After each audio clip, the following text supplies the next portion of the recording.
Thank you for joining me today in this episode of the Ins and Outs of SDI. I'm Frances Patterson. I'm a co-teach specialist with Northside ISD. In this series, we talk everything having to do with specially designed instruction. In this episode, I'll be discussing the behavioral domain. So we'll be looking at ways that we provide general support for students with behavioral needs, as well as what we can do to actually transform that support into specially designed instruction. So if this is of interest to you, please stay tuned, like, and subscribe. Now, let's dive in. One of the first things I'd like to really talk about is what we typically do for students who have behavioral needs. In my experience, the go-to seems to be to try to identify the issue, identify those causes, find a tool to support the student, and then we tend to focus on monitoring the behavior, maybe giving feedback to the student, communicating with the parents, and doing some data collection and kind of reporting back, right, when it comes to having those special education meetings or those conferences with parents or administrators. However, one of the things that we do know is that if we focus just on tools that we can provide the student or monitoring behavior, that's not really going to translate in seeing big gains in that area for that student. So specially designed instruction is all about identifying what skill or strategies we can actually teach the student so that he or she can become a little bit better at self-regulating, at kind of working through some of the behavior issues that they have and finding ways to become more independent.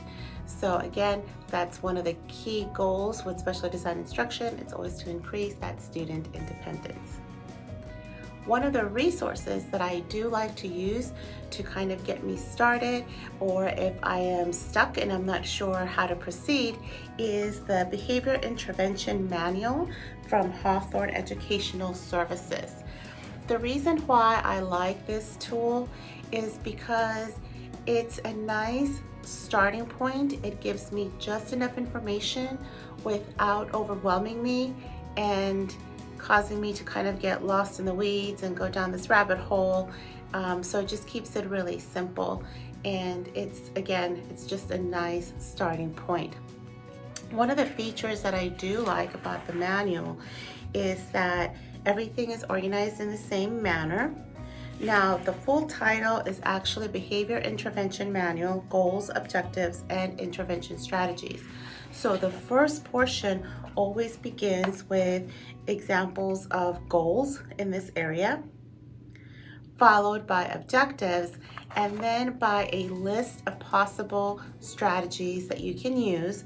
And every single behavior that's listed, in my experience, as I've gone through and used the book, there's at least 20 strategies or intervention practices that you can use per behavior.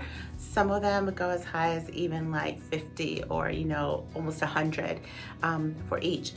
Now, a feature also that I do like is that all of the behaviors are categorized.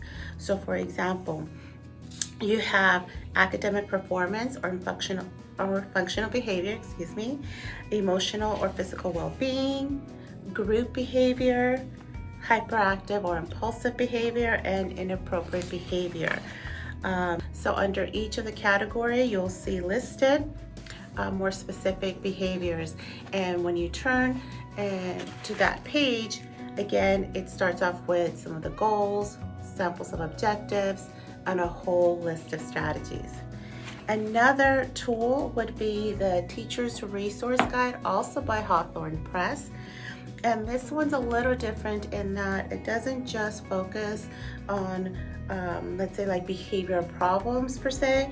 It also includes learning behaviors. So an example of a learning behavior might be like this one, number 13, fails to demonstrate logical thinking. So again, if you have a student that has an issue, it gives you some starting points. This one is a little different than the intervention manual in that it doesn't really have any of like the goals or objectives listed. It goes straight into intervention practices that you can use. One of the things I do want to point out is that out of all the suggestions that are listed for each of the behaviors, not all of them will automatically fall under the special ed design instruction umbrella. So what I mean by that is that some of them might be a specific like accommodation or tool that you can provide that student.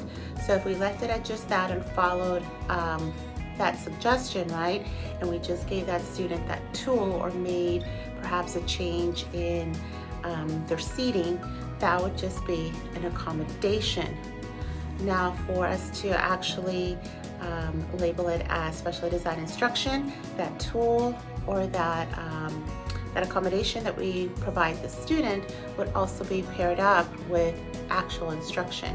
And when I say instruction, especially when we talk about behaviors, that could mean modeling a replacement behavior, providing opportunities for that student to practice it, giving that student feedback, that type of thing, but a lot more active than just providing an accommodation or modification.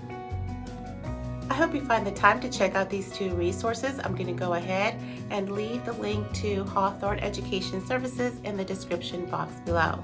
And I hope you join me for our next video where I'll be providing more concrete examples of how to provide special ed design instruction to students when we're trying to tackle some problematic behaviors.